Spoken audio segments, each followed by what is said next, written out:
Hello and welcome everyone to Being Messianic. This is where we look at our Hebrew roots in our faith. Today we are going back to the second temple time to look at who some of the people were then. Why this is important is because we need to learn who the different people were that lived in Jesus's time and how they impacted what we have today. Next week, we're going to be looking at what happened after the second temple was destroyed, when it was destroyed, and what happened to all of the people afterwards. And that's going to show us where some of the different, we've talked about different types of, different sects of faith, of Jewish faith. We've talked about that there, even with Christianity, there's many different kinds. And a large part of these things happened because of what happened in the second temple and who the people were. So first, we're going to be starting and talking about today the Nazarites and the Essenes. So it's often, people get them mixed up. They both represent a very deep, passionate desire for extreme holiness, a separation from the world, and their devotion to God. And we know this from the Second Temple period, that they were very devoted to God. However, they had very different concepts. One of them was a personal, temporary spiritual vow that was open to anybody could make a Nazirite vow. And the other was a permanent communal sect, which split away from society.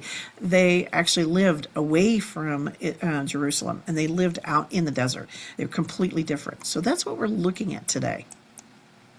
So first we're going to look at the Nazirites. Anybody could do it. Any Israelite male or female could go ahead and do this to draw closer to God. Who they were just very individual citizens who had lives, and they decided for a period of time they would enter this extreme consecration to the Lord. So we have some famous ones who Samson, Samuel. Some people believe John the Baptist was one.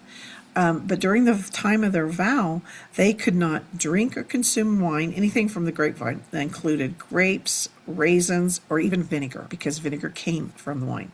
They couldn't cut their hair. Even if it was a parent or sibling they couldn't cut their hair because this was a crown. It would grow wild as a visible crown of their consecration. Ritual purity. Okay, they were not even allowed to go, even if a close family member died. They could not go around that dead body. Most of the time, not always, these were temporary vows. They were usually about 30 days, and they ended with a shave and animal sacrifices at the temple, which we'll talk more about. And then they could get right back to their normal life and go back into the community. And we're going to look at how some of these ways that this had to end as well. How did you end this vow? So this vow had 4 distinct dramatic steps you had to take in order to end the vow. It was not a casual affair. You didn't take it like, oh, I'm just going to go fast for a day. No. This was something that was very high stakes. It was very public to people, and it was very deeply symbolic. And the symbolic rituals had to be performed in the temple. And this was all laid out in Numbers chapter 6, verse 13 through 20. So we know that it is based on that chapter. So you can read chapter 6, and it talks about if you take a vow, what is required. But there were 4 distinct things that had to be done, according to Numbers chapter 6, in order to break this vow. So this is why most people never took it, because there was a lot to this. It was a hard one to keep. So the first thing to break this vow was to have 3 sacrifices. You had to have a male lamb as a burnt offering, and then you had to have a female lamb for your sin offering. Then you had to have a ram for a peace offering, along with sized baskets of unleavened bread or grain.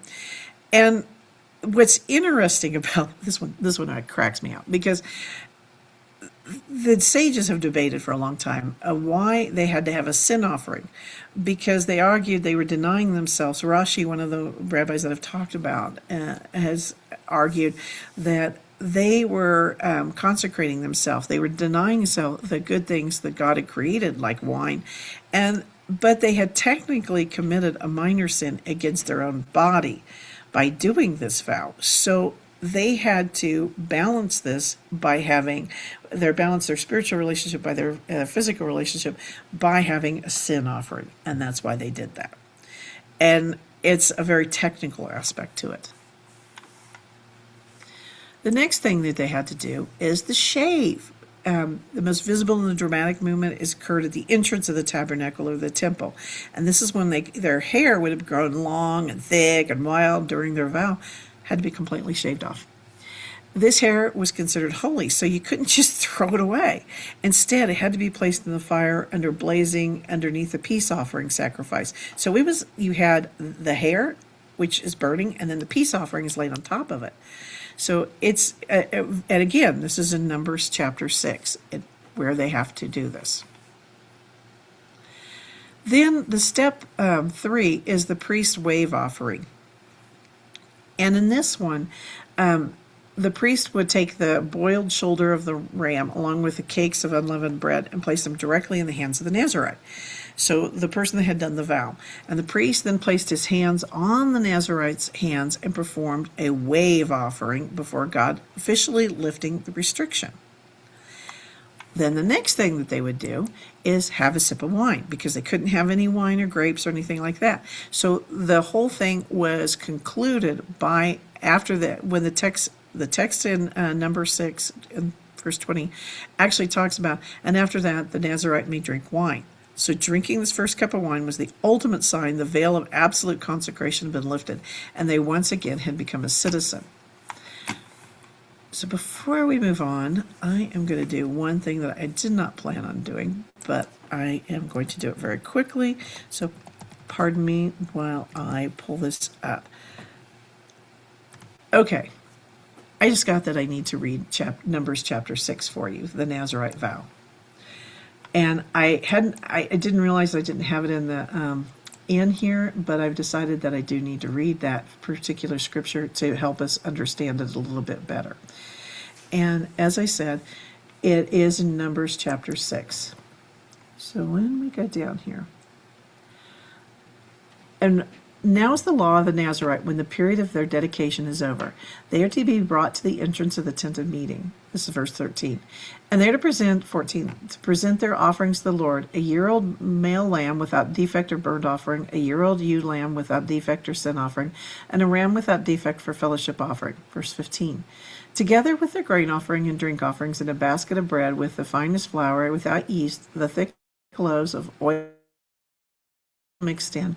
Thin loaves must be brushed with olive oil. So there's very specific requirements of even how breads to be made. Verse 16. And the priest is to present all this before the Lord and make the sin offering and the burnt offering. 17. And he's to present the basket of unleavened bread and to sacrifice the ram as a fellowship offering to the Lord, together with the grain offering and the drink offering. 18. And then at the entrance of the tent of meeting, because remember we're still at the tabernacle, the Nazarite must shave off the hair that symbolizes their dedication. They are to take the hair and put it on the fire that is under the sacrifice of the fellowship offering. 19. After the Nazarite has shaved off the hair that symbolizes their dedication, the priest is to place their hands in the Nazarite's hand, a boiled shoulder of the ram, one thick loaf and one thin loaf from the basket. Both were made without yeast, so these would be like matzah where they're flat. 20. And the priest shall wave these before the Lord as a wave offering. They are holy and belong to the priest, together bread that was waved and the thigh that was presented. After that, the Nazarite may drink wine. 21. And this is the law of the Nazarite who vows offerings to the Lord in accordance to their dedication, in addition to whatever else they can afford. They must fulfill those vows they made according to the law of the Nazarite. So that's why I read it, because this is not a cheap thing. This is something that you had to pay. It was very expensive to actually do this. It's one of those things that often they had to have somebody sponsor them because they were out in the desert or wherever. They were not participating, and very often, most of the time, they couldn't actually be buying and selling or anything during this time. So they had to have somebody usually sponsoring them to do it. It wasn't a cheap thing to do. One of the other things is we always hear about Samson and other males, but women took this too. And there is, in the Talmud, it talks about an entire tetrate dedicated to the laws of the vow, detailing, it talks about very high profile women who took the oath. So there were more than one, but the most famous was a queen who was a first century queen who converted to Judaism. She took the vow for 7 years. When she finally moved to Israel at the end of the 7 years, the school of Hillel vowed that they ruled that because she had spent the entire time outside the Holy Land, she had to keep that vow for another 7 years. So she had to do it for 14 years without doing this, because she took the vow living in her own country. So isn't that interesting how it worked out? So there's a lot of different things about the vow. And again, we talked earlier, I mentioned early on about the dead body, but you can't even, if you were sitting in a room and somebody had a heart attack, guess what? You have to start all over again. It's not just something that was taken lightly. You had to start all over completely. So you had to wait 7 days, shave your head completely. Your vow wasn't over. You had to bring 2 turtle doves as an emergency cleansing offering and reset your calendar back to day 1. So if you were on the 99th day of the 100-day vow, guess what? You have to start all over again.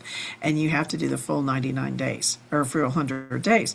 So it's, again, there was a lot. That's why they usually would go out, like, the reason they think John the Baptist did it is because he was outside of the town. And that's why they usually did it, was because they couldn't be around somebody that died. There were so many different aspects of this that they had to be careful about. As I mentioned, it's expensive. First off, just to break the vow, you have to have 3 pristine livestock animals. And it was a huge burden. Poor individuals couldn't afford to finish their vows, so they had to do them for life. And it became sponsoring a Nazarite. It became an act of massive public charity for wealthy citizens. They would pay for the shaves. That actually called it that, pay for the shaves of poor Nazarites by buying temple sacrifices for them. And we see that Paul, in Acts 21, verses 23 through 26, he paid for the sacrifices of 4 men to show that he was with a solidarity with the Jewish community. So we see where he is actually doing that as well. So it's not, it was very common for people to turn around and pay for someone else to show that I am with you. It's part of the community. It's we're here together. And let me go ahead and just read Acts 21 for us. So again, we're going back to 23, verse 23. Actually, we'll start with, let's see, 23. So do what I tell you. There are 4 men with us who have made a vow. And we know what the vow is. 24. Take these men, join in purification rites, and pay their expenses so that they can have their heads shaved. Then everyone will know there is no truth in reports about you, that you yourselves are living in obedience to the law. 25. As for the Gentile believers, we have written to them on our own decision that they should abstain from food sacrificed to idol, from blood, the meat of strangled animals, or sexual immorality. What was going on with Paul was they were, the brothers and sisters in the community when they arrived at Jerusalem had received them, and we saw that from verse 17. And then they were seeing that there was all these reports that people were saying that Paul wasn't really following faith, and that he turned away. So here you go. He actually paid for the vows. And that would have been, Paul wasn't a wealthy man, so that would have been quite the thing for him to do that. And there were permanent ones. As I mentioned, there were two distinct categories. There was the ones that usually did about 30 days, as I said, and then you could have some that wanted to do it as a lifelong. And they would be forbidden from drinking the wine. It would strictly prohibit them touching a corpse still. And if they were doing it as a lifelong, the hair could be trimmed slightly, and I mean trimmed, just slight trim, once a year if it became a physical burden. They weren't really cutting it, so I don't know that it was really necessarily worth it. And they, if they went to get a trim, they had to have a sacrifice to do that. Then, of course, we know about Samson. And he had an absolute hairband because he had a specific calling, and he's the one that we know of the most. He was never allowed. His parents were told that he could never cut his hair, and he was allowed to touch bodies of enemies in battle. He did kill them, we know that. So that's a little bit, he was exempted from the corpse rule. So there is exceptions to this. And he had to, in his case, because people were dying all around him in battle, it was allowed, but that's an unusual circumstance. So the last ones, who were the last ones? Well, just before the temple burned, a Nazarite vow was actually peaking in popularity because people were like, I don't really want to go through so much trouble. It's too much trouble. I'm going to get closer to the Lord. I'm not going to do that. And it was very hard during the Roman occupation to do it. So the last one was Princess Bernice in 66 CE. So that's the last profile one we know of, and she was the sister of King Agrippa II and daughter of Herod Agrippa I. And according to Josephus, who we get a lot of the history from, that in the exact year the first Jewish-Roman war erupted in 66 CE, she traveled to Jerusalem to fulfill a 30-day Nazarite vow after recovering from a severe illness. So this was when she vowed that if she was cured, she would go through the vow. So she walked barefoot in the temple courts and shaved her head amongst the early chaos of the riots. In the middle of the riots, she's having her hair shaved, making her the last famous historical figure to undergo the rite before the Roman siege completely locked down the city. So that one was a little bit unusual. And then we have the trapped one. Well, so in the Mishnah, there is a heartbreaking account of individuals who took a temporary vow just before the war broke out. So while they were observing their days of separation, the temple was destroyed. So now they have this dilemma. They reached the end of their vow, but there's no longer an altar to burn the holy hair or do their sacrifices. So legally, they were trapped in limbo.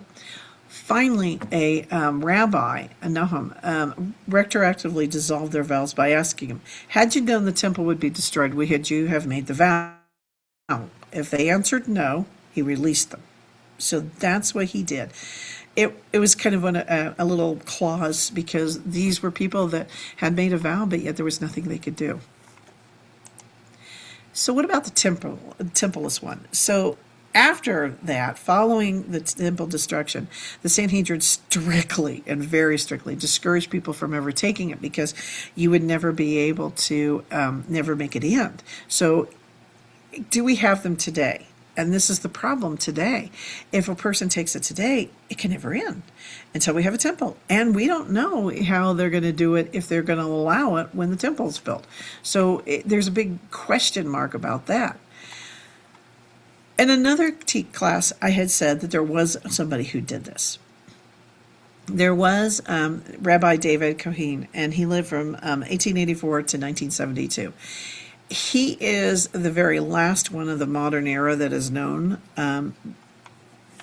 He was a very famous Lithuanian-born Jewish philosopher, Talmudist. He was Kabbalist. He was the elite disciple of Rabbi Isaac Kook, and so he was this. He was very famous, and he was very. If we'd had a high priest, it would have been in line for it.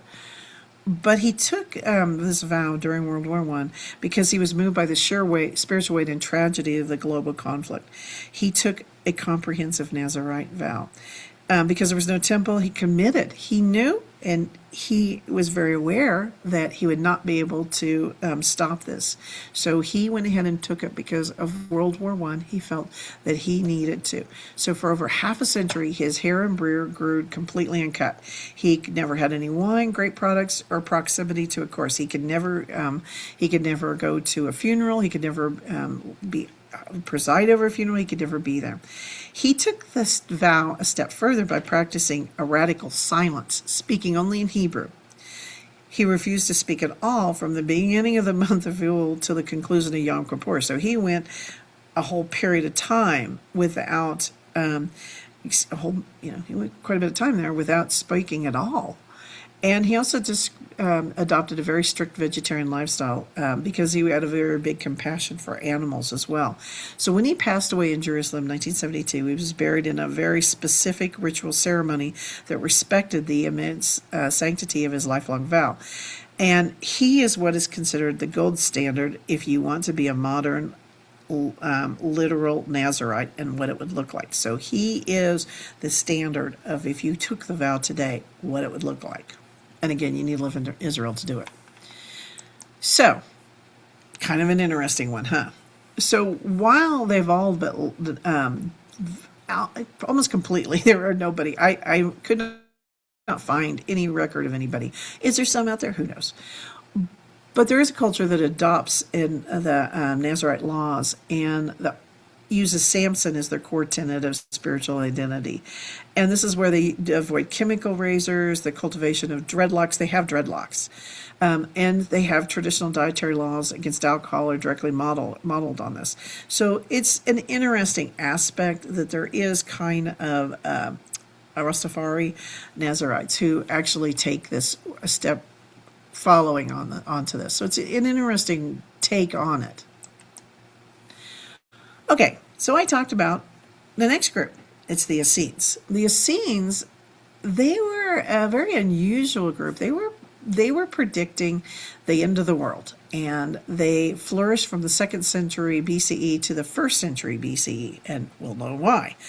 So they were a very distinct subgroup of Judaism, along with the Pharisees and Sadducees. They were frustrated by what they saw as corruption among the priesthood in Jerusalem, so they just flat dropped out of mainstream society. They formed a highly structured, almost like a monastery community. And the most famous was at Qumran, where they copied and preserved what we found as the Dead Sea Scrolls. They are the reason we have the Dead Sea Scrolls. And in their lifestyle, they practiced voluntary poverty. Even if they were very wealthy, they gave everything away. They had all shared property in common. They wore very simple white robes.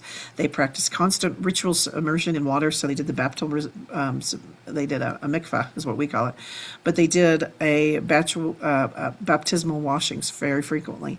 And they also chose celibacy. So it wasn't like you were going to have a child that grew up in this community. They did not believe in that.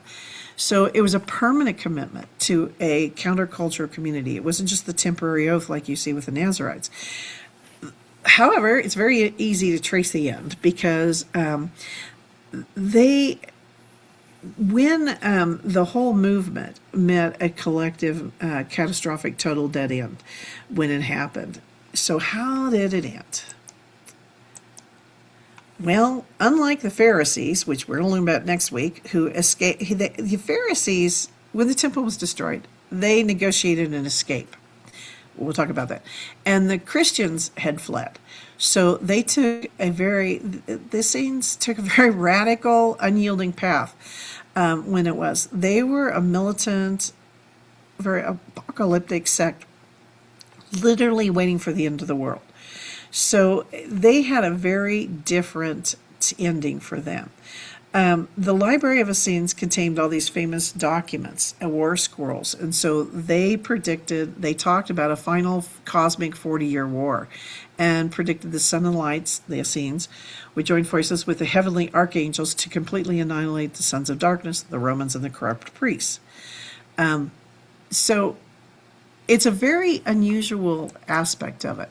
And in this, they actively stood their ground. They fully expected that God was going to drop from the heavens, and during the middle of this battle, all of the angels would come and save them and fight. They based a lot of that from understanding is when you see the dry bones rising up, and you see in the Old Testament, you see some of the Daniel and Ezekiel, and you see some of the predictions. They believed that was going to happen in their time, and that the final battle would happen right then. So this is not happening. You can read, there's the war scrolls which talk about how this is going to happen, where they were right. And what's fascinating is because they turned around and were saving the Torah and putting it in the Dead Sea Scrolls and created the Dead Sea Scrolls, because of them, we have those today. So it's interesting that they were right and they were wrong. There's also a big massacre that happened. In the summer of 68 CE, the Roman 10th Legion marched towards Jerusalem, and they were right in the way. So hours before the breach, the Essenes hid their sacred library in clay jars deep rooted in the limestone, and that's where they keep finding things, and that's where they found the Dead Sea Scrolls. So the destruction, when the Romans, this whole Roman legion is marching through the middle of the settlement, they just left ash and iron arrowheads embedded in the walls, and that is all that was left of them. So the Essenes saved the scrolls, but they did not save themselves, because again, they believed in the middle of this battle, they were fighting the Romans, and they believed in the middle of this battle that God would intervene, and this would be the final battle of the final days. So some of the interesting things about them. There is the Masada connection as well. While the main community at Qumran was crushed, a small handful of survivors managed to escape south into the desert, and they fled to this hill where it's called Masada, and it was the absolute last Jewish standing mountaintop fortress held by the extreme zealous. And Masada is an interesting place even today. So when the archaeologists excavated Masada, they found fragments of distinctly Essene writings and calendars mixed in the ruins, so they know that they were there. The refugees chose to die, along with the zealots who were already there, when Masada fell in 73 to 74 CE. And they had this very black and white worldview. They believed they preferred the total physical obliviation over integration into a compromised post-temple world. So they did this. Masada is kind of an interesting place anyway, because Masada is now, when you are taken in the Jewish army, this is where you go, because they go to Masada to take their vows a lot of times. I don't know if they always do, but I know they do very often, and it's in honor of the people that were willing to fight for Israel and continue to fight up to the very end. Again, the people in Masada committed suicide. They had an interesting way to do it, and we could talk about that another time if we wish.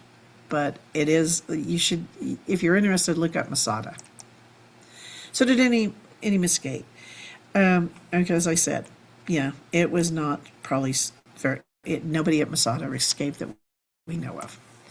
So I mentioned some people believe that John the Baptist, because of the hair and several other things, it's possible that he was a member of the Essenes before starting his own movement, before he started following and doing the baptism and talking about with Jesus, because he split. Obviously, he would have had to have split with them at that point.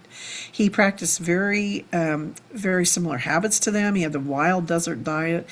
He focused on baptism of repentance, and these are all things that mirrored the Essenes. So if he was an Essene, he had to have rejected their strict isolation, because when Essenes actually hid their light in the desert, John took the concepts and yelled them at the crossroads of society. So he actually was out there in front of people, whereas the Essenes were not. The Essenes stayed hidden and stayed away from people. So I do not know if John was, but there is a lot of connection with what he did and the way he lived his life to the Essenes. That doesn't mean he was an Essene, though, and there's nothing I've ever found that said for sure that he was. So I'm going to go with we don't know. Okay, well, unfortunately, the core, if any of them did survive, the next problem is that even if they didn't die, well, they believed in celibacy, so they didn't have children. And how they maintained their numbers during the Second Temple time was they relied on recruiting and adopting adult converts who grew disillusioned with mainstream society.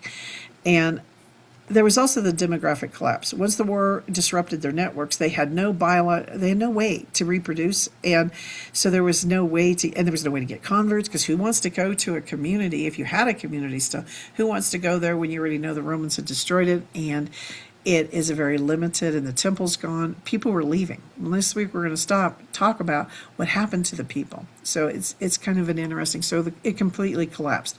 There are none that are known today. Let's put it that way. So as I said, the Nazarites is a temporary, but if you do it today, you are stuck. You can't turn around and stop it. The Essenes, they were wiped out, because keep in mind, with a fatalistic worldview, there was no way that it could have changed. And as I mentioned, the irony of it is, and they believed that they were keeping their scrolls for the final days. They did. Final days. And in 1947, a shepherd boy found the Dead Sea Scrolls, and more have been found since then, of course. But because they preserved these for the end times, they did preserve them for the end times, just not their end times. Or, yeah. All right. Again, a Nazirite is a personal legal vow open to anyone. It was usually temporary. There were living standards. You could live amongst everyone else. There were no haircuts, no great products, no corpse. Those were the main things. The Essenes, well, it was a sector movement, and it was a lifelong commitment. You lived very isolated. You had to share everything was communal. You had ritual washings. You had rigid modesty. There was no having children. So it's very different aspect. One of the things that I actually had mixed up in when I was first learning about this was Nazarite and Nazarene. Actually, it looks like the words are similar, and it looks like the words are together, because like Jesus was a Nazarite from Nazarene. Okay, he was from Nazareth. So that's a Nazarene. He was from Nazareth. However, Nazarite is completely different. In English, they look the same, but they're not. They're two different root words, and they're completely different. So when you read them in the Bible in English, they are completely different. They're not the same at all. They're two distinct group of people. So today we're going to go through our root words, and we're going to look at Yud, Shin, and Bet. So we're Yashub. And so this is the founding root word. It's kind of a foundational pillar of Torah, because it's the act of settling, remaining, or taking a seat, just as our Nazarites did. They sat and dwelled and remained, inhabited. So this is where we see this. And in some of the root words, you can see, remember, we always take a root word and then it makes a full root.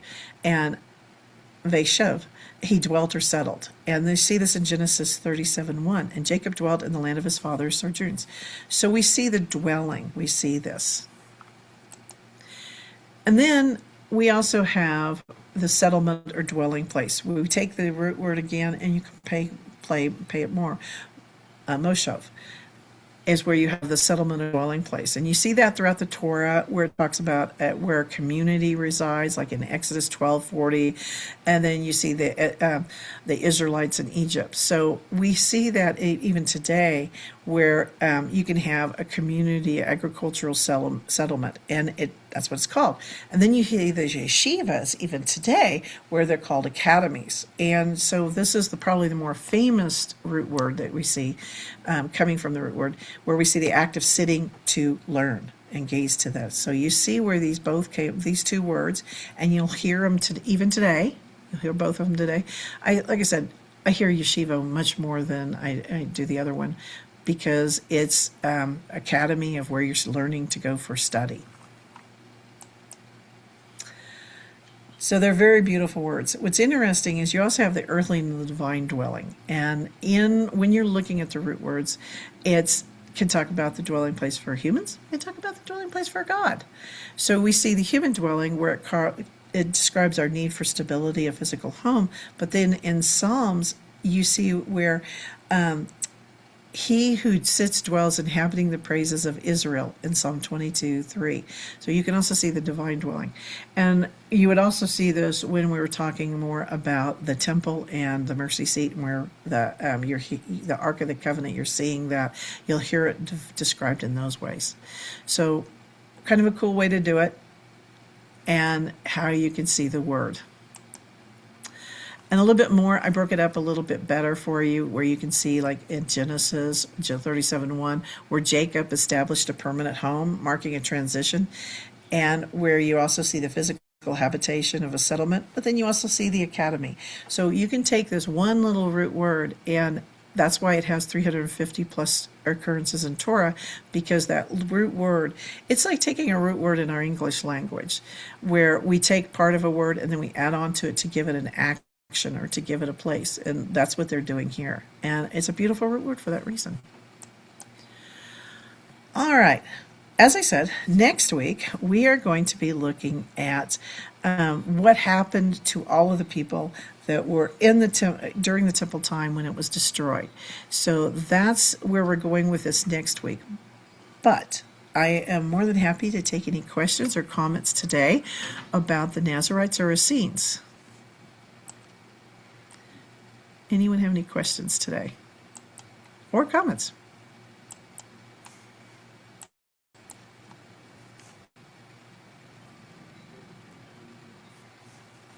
Marion, you have your hand up? Yes. Uh, where I used to live, there was a Nazarene church there, and they were like a community with them themselves, I guess, because um, I knew a couple of people that went there, but they were good people. They were nice and friendly and everything, but they were like a community to themselves. And so it is a few Nazarene churches that do still exist. So that's what I want. Oh, actually, okay. So the Nazarene churches. So a Nazarene church, and oddly enough, I actually got my degree from a Nazarene church, and a Nazarene church is founded on the basis of believing in Jesus. So it's not a Nazarite like what I was talking about. And this is where we get into the differences. Church of the Nazarene, let's see, it started in the 20th turn of the 20th century. It was tied, it was the largest denomination tied to the 19th century Holiness movement, which split off from the Methodist Church. So it's actually, it came from being Methodist, and we've talked about how Christians a lot of times will break off to there. But it's a good question, and again, it it's interesting. I had totally forgot about them, which is strange because, like I said, I went to a college that was founded by them, but I had not thought about how the words of that. So you're right. It is a really good example of how to take it. One of the things about them is they do believe in free will and do believe in some different things. So it's very different than what we're talking about today for the Jewish concept, but it's a good example. So thank you for that. Anyone else have any comments or questions?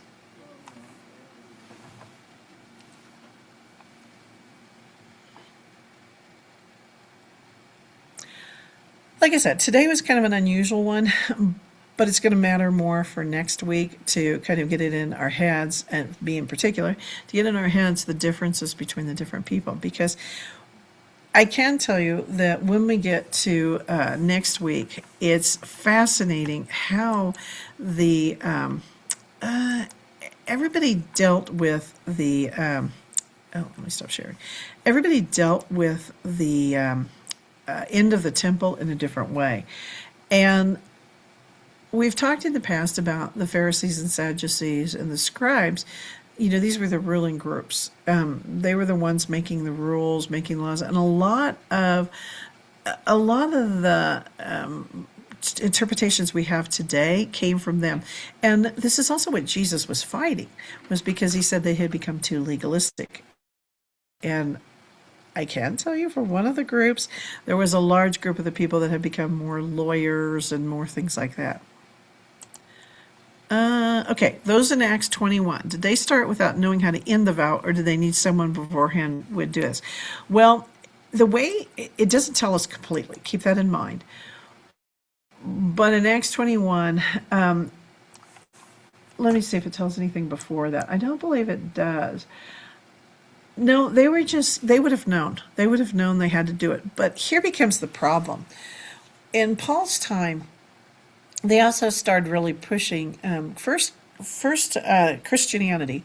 They were Jews, but Paul started letting other people in, and this is where we all got to come into it, because Paul and Peter both. Peter had the vision of letting unclean fish and unclean animals, and had the vision and realized that from God was telling him that Gentiles should be brought in as well. And Paul was actually preaching to the Gentiles. These are for people who were traveling with Paul. And even though they were Jewish, and it would have been getting the priests to actually let them in. There was started to be this whole idea of not there started becoming a lot of anti Jesus movement, anti Christians, and I think that's why they did it. But they would have known to do it, and they would have been true. Nazarites would, when you took a Nazarite vow, a lot of times people didn't actually have the money and have the way to do it, but they were trusting God to help them get the way that they would bring. And this is what they were obviously doing. They were trusting God to do it. Because remember I said, if a poor person couldn't come up with the money or find somebody to sponsor them, then they were stuck doing it. They were stuck with this vow the rest of their lives, because you have to have the offerings, and the offerings cost money. And that's why you had so many people that would sponsor Jews that were going through the vows. And it became kind of a wealthy thing about, hey, I'm sponsoring this one. Did you know I sponsored this one? Hey, it's like putting your name up on a building. I put my name up on the building that I sponsored this person. So there was a little bit of community pride as well. Maybe not a little bit, but there's community pride of being able to sponsor people. So yes, they would know that needed to happen, but I would say they probably didn't have it planned out as to who would pay. They were just going to trust in God. And God did provide, because Paul was able to help and get the money raised to pay for it. So this is a good question. Baron, your hands is up. Yeah, when you were talking about how they would cut their hair and then they would, did you say they had to burn the hair? Yes, the hair, according to in Numbers chapter 6, the hair had to go under one of the offerings. And so that's why it had to be placed under the offering and burned first, and then the offering placed on top. So it was very prescribed in the book of Numbers, chapter 6, of how you do it, how you break the vow. I was But they would cut asking. it. Yeah, no, they would cut the hair in the doorway or courtyard, because they didn't want them to go all the way in. But they would cut the hair, and then the priest would take the hair and do that. It's, I think, when you read Numbers, I would agree with what the sages were saying, that it's the crown. It's to show that this is a physical, this is what we're doing. And it also kept a reminder of them. So like if you saw somebody getting drunk who has long hair like this and was supposed to take a vow, that's a bad thing. This is what happened to Samson. Samson's a great example, because he was supposed to abstain from having sex and wine. He did neither, and was with Delilah, and we know that Delilah she tricked him and found out that he couldn't have his hair cut, because that's where his strength was coming from. And once he had his hair cut, he had no strength. So the Philistines were able to overpower him. And for those that don't know the story, it's a great story, because then Samson, he was blind at this point, and they brought him out to mock him. And they didn't realize his hair had grown long, and that was going to be a problem, because his hair is long, and so he knows his strength is returning. And he has a young man, help him put his hands on the pillars, and he pushes the two pillars out, and it kills the Philistines. It kills him too, but he asked the Lord for just one more burst of strength to kill all of God's enemies, and this is what he did. So it's an interesting way to have ended it. But again, he was tempted. Samson is a good example of, there became a little bit of pride. I'm doing this. And there was a little bit of pride that came in, and that little bit of pride kept growing, and Delilah was able to feed upon that. So there you go. Anyone else have any comments or questions about it? Today's kind of a short lesson, because like I said, I just want to get these two out of the way so we can talk about the temple itself and what happened to the people.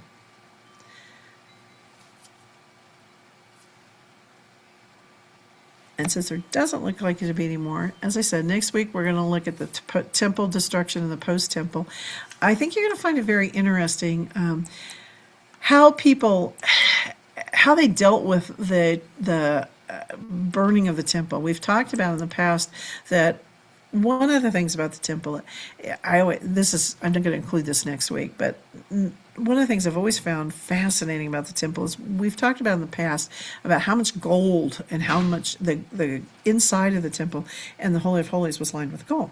There was gold everywhere, and you have to think about the menorah was gold, the table of showbread, you had all this gold in there. And a lot of money. We've talked in the past about how much, I've estimated how much money that would be in today's dollars was coming into the temple. It was a large part of money. So much so that the Romans built a garrison so they could look down on the temple. And they turned around and were keeping track of this area. Jesus foretold that not one stone would be left.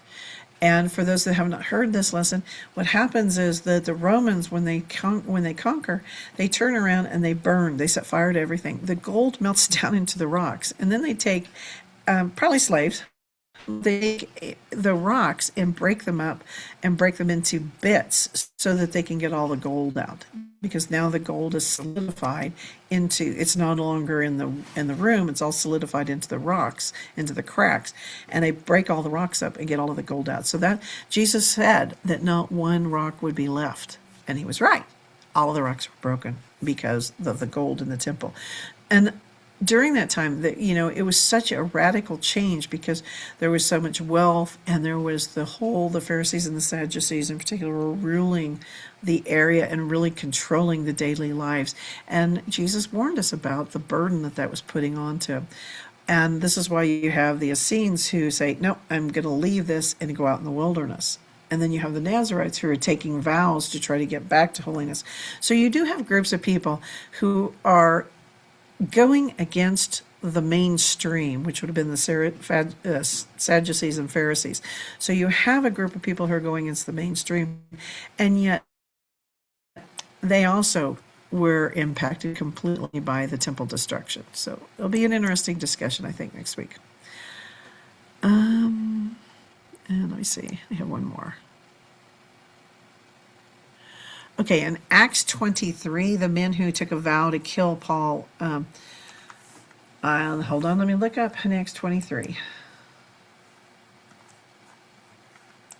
Yes, people did take vows for different things. And I don't know off the top of my head. And I did see, I think Teresa's here, so if you're familiar with Acts 23 and the vow that they took, you can jump in here as well. So it looks like we start Acts 23 and verse 12. And the next morning some Jews formed a conspiracy and bound themselves with an oath to not eat or drink until they had killed Paul. It doesn't mean it's a Nazarite vow, but they did take a vow. And 13, and more than 40 men were involved in this plot. 14, and they went to the chief priests with the elders and said, we have taken a solemn oath not to eat anything until we have killed Paul. 15, then you and the Sanhedrin petitioned the commander to bring him before you on the pretext of wanting more accurate information about this case. We are ready to kill him before he gets here. 16, but when the son of Paul's sister heard of the plot, he went into the barracks and told Paul. And then Paul called one of the centurions and said, take this young man to the commander. He has something to tell him. 18, so he took him to the commander. The centurion said, Paul, the prisoner, sent for me and asked to bring the young man to you because he has something to tell you. Okay, and then 19, the commander took the young man by the hand, drew him aside, and said, what is it you want to tell me? 20, some Jews have agreed to ask you to bring Paul for the Sanhedrin tomorrow on the pretext of wanting more accurate information about him.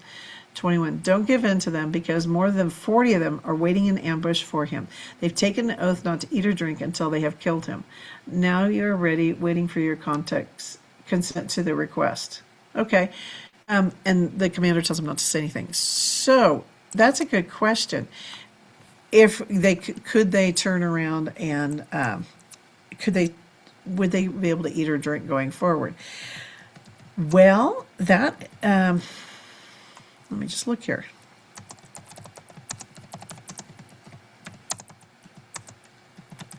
It wasn't a Nazarite vow because remember, Nazarites can't be around dead bodies.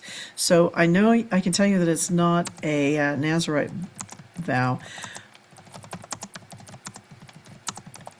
but I am looking up other vows really quick.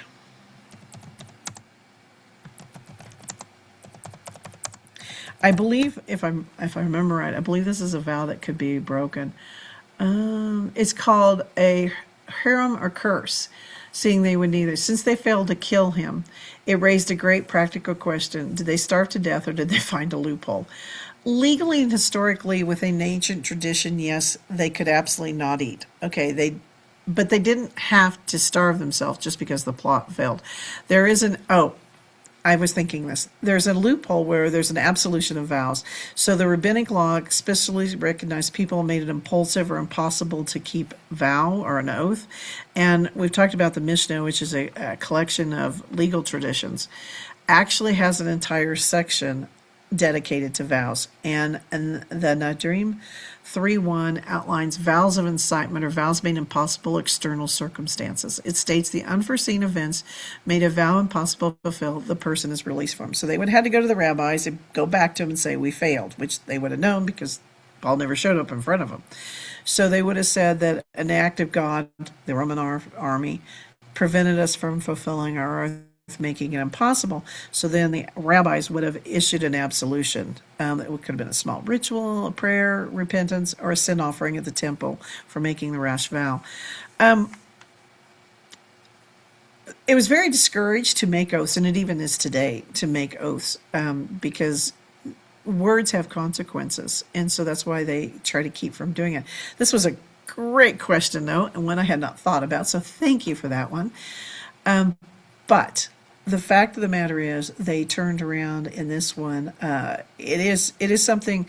Mishnah, like I said, is a book of oral tradition and laws, and it outlines a lot of things like this. And so they had already thought this through because people are impulsive. People will say, I'm going to do this, and I'm taking a vow that I will abstain from eating forever until this happens, and this is what they did. It can't be kept. So the Jewish belief is preserving life. And remember, we've even talked about, here's a good one. Thank you, Lord. A really good one. Remember, we've talked about when they were in the concentration camps. And they were starving to death. They were dying from hunger. Besides being killed, they were dying from hunger. And they thought it was so funny. The guards thought it was so funny to create all these pork dishes on Passover. On Yom Kippur, when they're already fasting. And on Yom Kippur, they were doing this, and they would put all these pork dishes, they'd make this lavish feast for them out front, mocking the Jews. And the rabbis had to decide what to do about this. And they decided that man does not die by the keeping of the vows. Man lives by the keeping of the vows. So they decided that human life was more important, and they told them, even though this is, of course, forbidden, one, you're not supposed to eat pork, two, you're supposed to be fasting during this time, but these people were starving. And so the rabbis told them they could eat, and they did eat. They did eat during this time frame while they were in the prison camps. So there are times where vows can be broken, and this is how they did it. I hope that answered your question, but that was a really good one. So thank you, Grace, for giving that one. Anybody else have a question? Okay. Well, again, we are going to be looking at the temple next week, so I hope you join me for that. And throughout the week, I hope that you continue to go to more of the classes and continue to learn at the Online Christian Church and learn more about the different things. And remember, not everything, some of these things we really talked about were tradition. Some are based on scripture. So we always have to distinguish between the two. And the things that are required of Jews are not always required of Christians. For example, as I said, we were just talking about kosher, things like that. There are some things that are not required of Christians. So as you hear about these things, always keep in mind that these are things to learn about where our roots come from, where our faith comes from. Some things do apply to us, some things don't. But I hope this was helpful, learning about the two different groups. And again, next week we're going to learn about the temple times and what happened during the destruction, and what happened to the people. There's a lot to uncover during that. I hope that this was informational for you, and I hope that you found it useful. And again, I look forward to seeing you next week. So let's get closing in prayer. Heavenly Father, thank you so much for allowing us to come together and learn about your people. Learn about the ways that they did and the things that they were doing and the vows that they were taking and how this applies. And we can see not all of that applies to us, but learning about them is good because it's going to help us build on our foundation as we learn about where we came from. Next week, I know, Lord, we're talking about the Christians and what happened to the Christians during the temple time when the temple was destroyed. So thank you for that. And thank you so much. The Essenes saving the Torah scrolls, saving those things. So we do have them today, and they did fulfill saving them for the end times. Thank you so much for that, Lord. You are so wonderful, and you are so insightful to think, to look at these things in the long run and have such a perfect plan for us. It's amazing. And we get to hear about that. We get to hear how something you planned thousands of years ago is helping us today. So thank you for that, Lord. You are so gracious and wonderful. We praise and honor you. And Lord, if we formed any ties together, we ask that those be removed because we want to remain holy unto you. We want to focus on you. We want to remain with you. And in your precious name, amen. All right, everyone. Hope to see you next week. Shalom.